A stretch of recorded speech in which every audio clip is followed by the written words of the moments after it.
আমি জানি না বাংলাদেশে আর কোনোদিন কতদিন পরে এরকম একজন ওসমান হাদি আসবে যে আমার কেউ না, কিন্তু তার জন্য আমার বুক ভেঙে যাইতেছে, আমার চোখ দিয়ে পানি পড়তেছে, আমার মোনাজাতে আমার চোখের পানিতে আমার জানামাজ ভেঙে যাচ্ছে। কত বছর আমাদের দেশে আসবে আমি জানি না, সে আমার কিছুই না, আমার আত্মীয় না, পরিজন না। আমি তার রাজনৈতিক আদর্শেও মানে তার আদর্শটা আমার আদর্শ না। আমি একজন ডাক্তার, আমি ঢাকা মেডিকেল কলেজে চাকরি করি।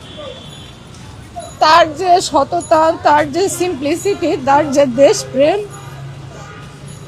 সে যে আসলে কোথায় আমাদের মানে রয়েছে আমাদের মনের, সেটা আসলে বোঝাইতে পারবো না। মানে ওকে হারানোর পর মানে মনে হচ্ছে যে বুকের ভেতরটা খালি হয়ে গেছে।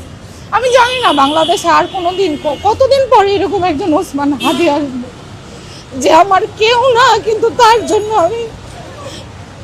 আমার বুক ভেঙে যাইতেছে, আমার চোখ দিয়ে পানি পড়তেছে, আমার মোনাজাতে আমার চোখের পানিতে আমার জানামাজ ভেঙে যাচ্ছে। আমি জানি না কেন এত কষ্ট,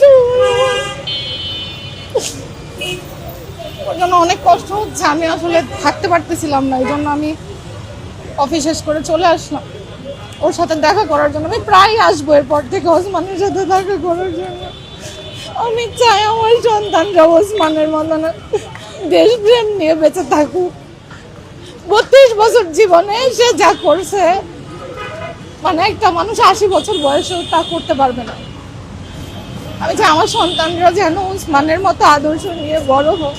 টাকা পয়সাই শেষ কথা না, একটা মানুষ কত নিঃস্বার্থ ভাবে দেশের জন্য করতে পারে, এটা আসলে ওসমানের মানে ওসমান হাদিকে না দেখলে মনে হয় এটা বুঝতাম না, জানতামও না যে আমাদের এইরকম ছেলেপেলেও আছে আমাদের দেশে, যারা দেশের জন্য এইভাবে করতে পারে, চাইতে পারে নিজে।